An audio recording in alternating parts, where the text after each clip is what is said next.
नमस्कार मित्रांनो, नर्सिंग एक ईश्वर सेवा मी आरोग्यदूत या चॅनलमध्ये मी अक्षया तुम्हा सर्वांचं मनापासून स्वागत करते। तर मित्रांनो, आजच्या व्हिडिओमध्ये आपण बघणार आहोत MSN 1मध्ये एक विचारला गेला होता प्रश्न, डिफरन्सेस फरक स्पष्ट करा। फर्स्ट डिग्री बर्न आणि थर्ड डिग्री बर्न हा डिफरन्सेस आहे MSN 1 मधला। तर तो डिफरन्सेस आपल्याला लिहिता आला पाहिजे। तर तो आपण क्वेश्चन पेपरमध्ये बघणार आहोत किंवा तो क्वेश्चन आजच्या आपण व्हिडिओमध्ये बघणार आहोत। तुम्ही जर माझ्या चॅनलवर आता नवीन आला असाल तर चॅनलला लाईक करा, चॅनलला सबस्क्राईब करा, व्हिडिओला लाईक करा, शेअर करायला विसरू नका। आणि आपण आताच्या व्हिडिओकडे वळूया। फर्स्ट डिग्री बर्न आणि थर्ड डिग्री बर्न हे दोन डिफरन्सेस आपण आजच्या व्हिडिओमध्ये बघणार आहोत। तर डिफरन्सेस लिहिताना तुम्हाला क्वेश्चन पेपरमध्ये मी नेहमी सांगते अशा प्रकारे ते लिहायचं आहे। फर्स्ट डिग्री बर्नमध्ये प्रथम डिग्री बर्न्समुळे त्वचेचे कमीत कमी नुकसान होतं, हा पहिला डिफरन्स आहे। तर थर्ड डिग्री बर्न्स गंभीर असतो। फर्स्ट डिग्री बर्नमध्ये काय होतं तर त्वचेचे थोडं नुकसान होतं, कमीत कमी नुकसान, कारण ते वरच्यावर असतं। तर थर्ड डिग्री बर्न गंभीर असतो। त्यामध्ये दुसरा डिफरन्स आहे, यामध्ये बाह्य त्वचा जळते। यामध्ये काय होतं तर बाह्य त्वचा जळते। तर यामध्ये थर्ड डिग्री बर्नमध्ये काय होतं तर यामध्ये त्वचेचे दोन्ही थर व आतील स्नायू जळून जातात। म्हणजे यामध्ये काय होतं, थर्ड डिग्री बर्न खूप डेंजरस आहे, कारण यामध्ये त्वचेचे दोन्ही थर जे असतात आपले ते जळून जातात व आतील स्नायू जे आहेत ते पण जळून जातात। त्याच्यामध्ये यामध्ये तो भाग लाल होतो। म्हणजे आता हे बर्न झाल्यानंतर यामध्ये तिसरा फरक आहे, यामध्ये तो भाग काय होतो लाल होतो जो बर्न झाला आहे तो।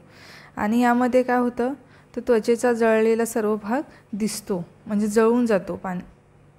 आगीमध्ये जळालं किंवा अपघाताने जळालं तर त्याच्यामध्ये काय होतं, त्वचेचा जी पूर्ण जळाले तो त्वचेचा सर्व जळलेला भाग दिसतो। त्याच्यामध्ये तिसरं आहे, बाह्य त्वचा जळाल्यामुळे, म्हणजे बाह्य त्वचा जी आहे ती जळाल्यामुळे खूप वेदना होतात, कारण सर्व मज्जातंतू उघडे पडलेले असतात। बाह्य त्वचा जळाल्यामुळे काय होतं, खूप वेदना होतं। बाह्य त्वचावरचा फर्स्ट डिग्री बर्न म्हणजे खूप असं मेजर बर्न नाही आहे, तर त्याच्यामध्ये वरच्यावर जे म्हणजे जळतं ते यामध्ये काय होतं, बाह्य त्वचावरची जळते, त्यामुळे खूप वेदना होतात, कारण सर्व मज्जातंतू उघडे पडलेले असतात त्याच्यामुळे। तर थर्ड डिग्री बर्नमध्ये काय होतं, यामध्ये वेदना नसतात, कारण मज्जातंतूंचा नाश झाल्यामुळे वेदना होत नाहीत। म्हणजे मज्जातंतू जे असतात त्यांचा नाश झालेला असतो, त्यामुळे वेदना ह्याच्यामध्ये नसतात। इथे फक्त फर्स्ट डिग्रीमध्ये काय होतं, इथे फक्त सूज येते, फोड येत नाहीत। इथे फक्त काय होतं, सूज येते बर्न झाल्यामुळे। इथे काय होतं, इथे फोड येत नाहीत। त्याच्यानंतर हे कमी उष्णतेने थोडाच वेळ भाजल्यास, फर्स्ट डिग्री बर्न कशाला म्हणू शकतो, म्हणजे कमी उष्णतेने जो थोडा वेळ भाजतं ना त्याला फर्स्ट डिग्री। आणि थर्ड डिग्रीमध्ये दीर्घ उष्णते म्हणजे तीव्र उष्णता, त्याच्याने दीर्घ काळ भाजल्यास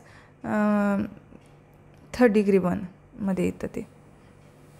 फर्स्ट डिग्री बर्न्सवर घरी उपचार करता येतो। म्हणजे फर्स्ट डिग्री बर्नवरती जर तुम्हाला पॉसिबल असेल तर वरच्यावर थोडंसं हे झालेलं असतं तर तुम्ही घरी औषध किंवा थंड पाण्यात हात टाकून तुम्ही फर्स्ट डिग्री बर्नवरती उपचार करू शकता। पण थर्ड डिग्री बर्नवरती घरी कधी उपचार करता येत नाही, कारण तुम्हाला मज्जातंतू जळाले असतात, त्वचेचे दोन्ही थर जळालेले असतात, त्यामुळे वैद्यकीय ठिकाणी आग विझवून लगेच रुग्णाला घेऊन जाणं खूप इम्पॉर्टंट आहे, वैद्यकीय ठिकाणी जावे।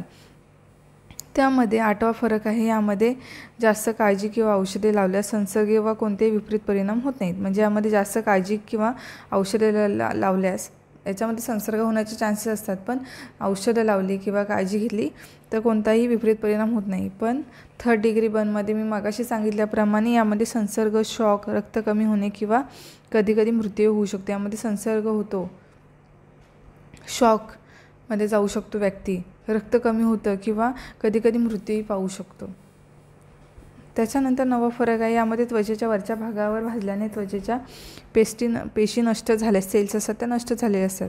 त्या नष्ट झालेले जे झाल्याची चिन्ह लक्षणं असतात ती संपुष्टात येतात,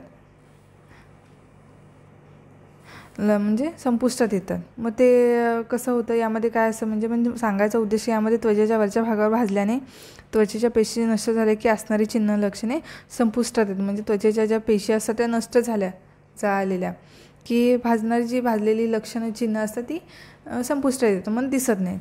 पण थर्ड डिग्रीमध्ये असं नाही, यामध्ये गंभीर स्वरूपाचे भाजल्याने हाडे आणि अवयवांमध्ये समस्या निर्माण होते. यामध्ये गंभीर स्वरूपाचे भाजलेले असेल त्यामध्ये व्यंग येऊ शकतो. हाडं आणि अवयवांमध्ये समस्या निर्माण होऊ शकतात. तर अशा प्रकारे 3rd डिग्री बर्न आहे. त्यामध्ये प्रिकॉशन आपण अपघात होऊ नये हीच काळजी घेऊ शकतो. घरी लहान मुले गरम पाणी, वस्तू किंवा आगीपासून मुलांना किंवा किचनमध्ये वावरू न देणे किंवा आपण घरी स्वयंपाक करताना लेडीजनी काळजी घेतली पाहिजे. आणि यामध्ये सुद्धा सेम अपघात होऊ नये म्हणून काळजी घेणे 3rd डिग्री बर्नमध्ये एवढंच करू शकतो आपण. ठीक आहे, अशा प्रकारे याचा डिफरन्सेस होते. तुम्हाला कसा वाटला व्हिडिओ मला नक्कीच कळवा. लवकरच भेटू आपण पुढच्या व्हिडिओमध्ये. तोपर्यंत धन्यवाद.